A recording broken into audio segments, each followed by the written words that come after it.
Hello, welcome to another edition of the Pace Report. I'm Brian Pace, reporting live here at the first annual Jazz and Colors Jazz Festival here in Central Park, here in New York City. One of this year's headliners is saxophonist J.D. Allen, and over the last 15 years, J.D. Allen has made an incredible mark in jazz music, backing the likes of great jazz luminaries like Betty Carter, to George Cables, to Cindy Blackman, to him backing great up-and-coming jazz artists like Orrin Evans, as well as trumpeter Jeremy Pelt. He has a brand new record out called The Matador and the Bull on the Savant Records label, in which this is his fourth project in which he records with the saxophone trio. We sat down earlier and we talked about recording and performing with the trio versus a quartet quintet. We also talked about his origins growing up in the black bottom of Detroit, Michigan, and hanging out and being mentored by the great saxophonist James Carter. So sit back, relax, and enjoy the sounds of the J.D. Allen Quartet live here at Central Park for this year's first annual Jazz and Colors Jazz Festival here in Central Park here in New York City.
Matador and the Bull, congratulations. This is your debut on Savant Records, and you are continuing the tradition of the sax trio. How is that happening for you now?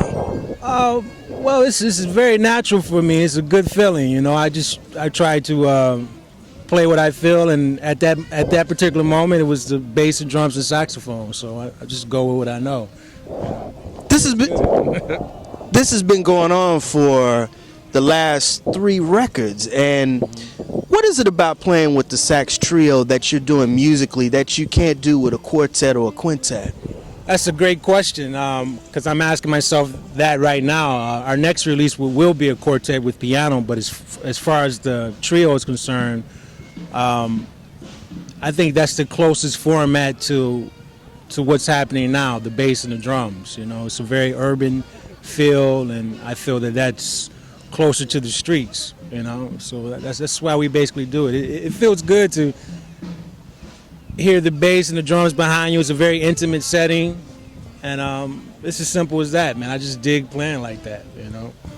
Explain the concept of Matador and the Bull. I mean, We going to the sport arena with this, or we going the sport arena of the music realm of this? Well, it's symbolic for a lot of things. Good versus evil, man against self, coming to grips with mortality. You know, that's the symbol behind the Matador and the Bull. That's why I chose that particular subject to write about and to perform about. And as we sit here now, I'm wondering which one of those two am I? Some days I'm the Matador and winning the fight, and some days I'm the bull fighting against myself to do the right thing. So, you know, it's about good and evil, basically. You know, that's what it was about. And that's probably the last trio record for a while. That was the end of that particular series, and now it's on to quartet. You know, your saxophone style and your playing over the last decade has, I want to say, you know, you are coming full circle. It's almost like you're coming back to where you started again, both on the force side, but as well as your spirituality of how you're playing your music now. Okay, I could take that. I haven't made that assessment yet. I don't know if I'm coming full circle, but I definitely see a turn around the bend, realizing that, you know, certain things that I didn't pick up years ago, I'm coming to grip with those things now. So I'm kind of back at the basics. So yeah, okay, I agree with you. Maybe I am coming around full circle. But the spiritual aspect is very important to me, because I feel that, you know, my band in particular, the trio, we're all essentially gospel musicians. You know, we play for the Lord, and I hope that comes across. You know, not in a corny way, but that's who we're ultimately playing for. You know. Well, you know, most jazz musicians or people of the African American experience come from the church, and that's true. By way of Detroit, you know a lot about all angles of black music. Yeah, well, yeah, I started out in the church, actually. I was, my first gig was at the Winans. They had a church in Detroit, and my cousin was the choir director, and I was 13 years old, and he gave me my first gig. So yeah, that's what I mean. You know, I mean, getting back to that feeling of playing for a purpose. You know, playing for a reason, not just to show off or the glitter and pizzazz of it, but just, you know, providing a service and being in service for people to get something out of it. That's why titles are very important to me, you know.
Tell me about your origins and how you decided to find your voice on the tenor saxophone.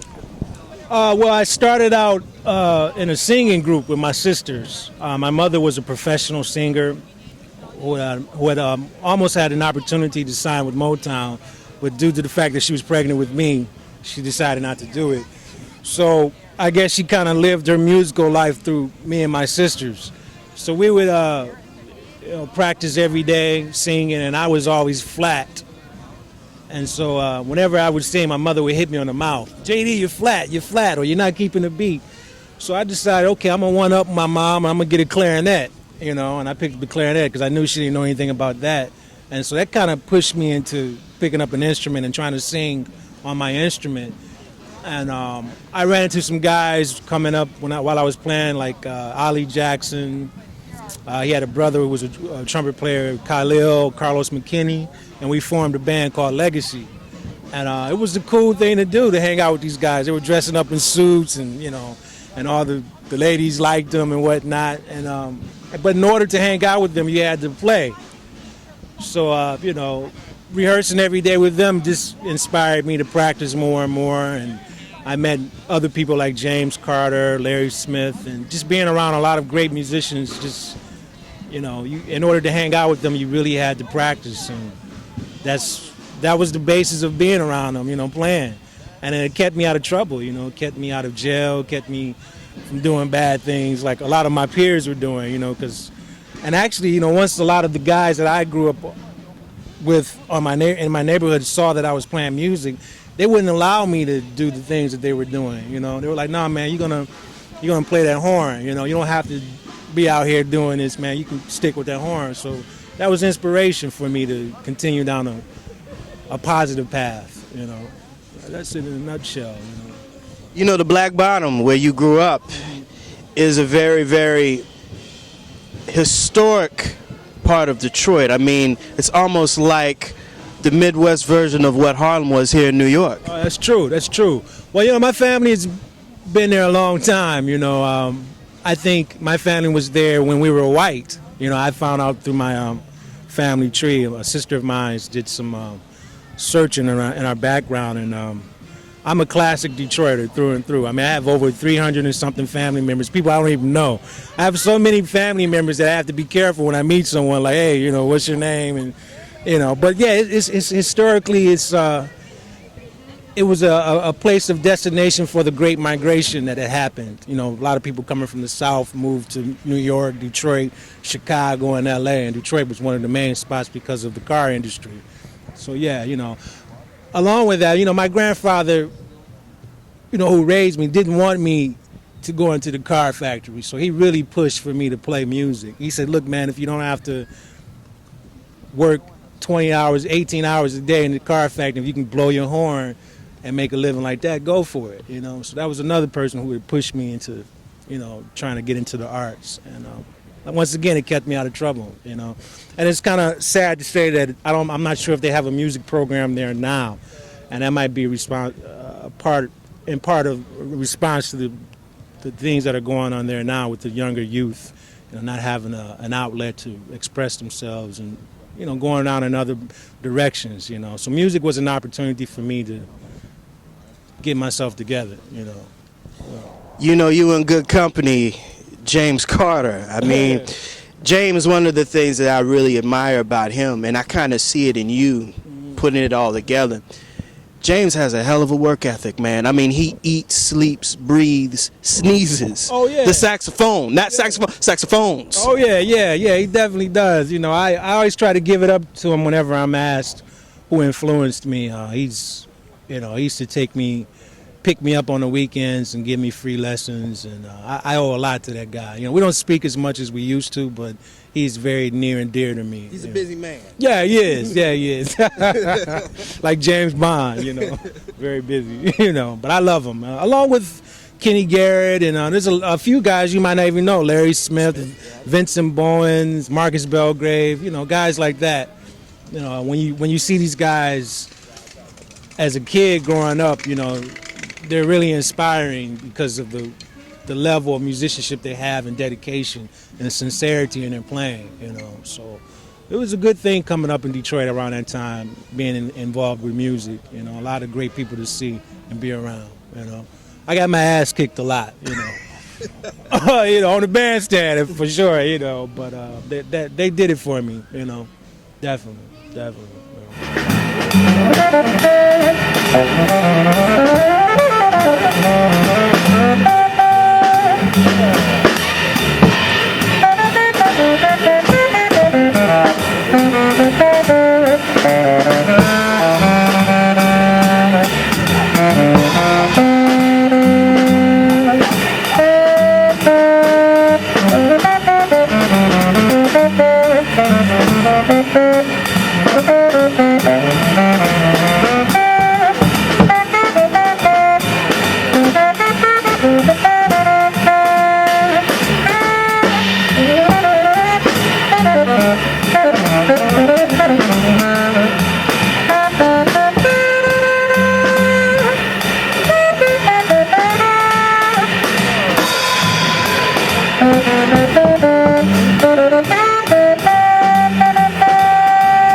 When you moved to New York City, you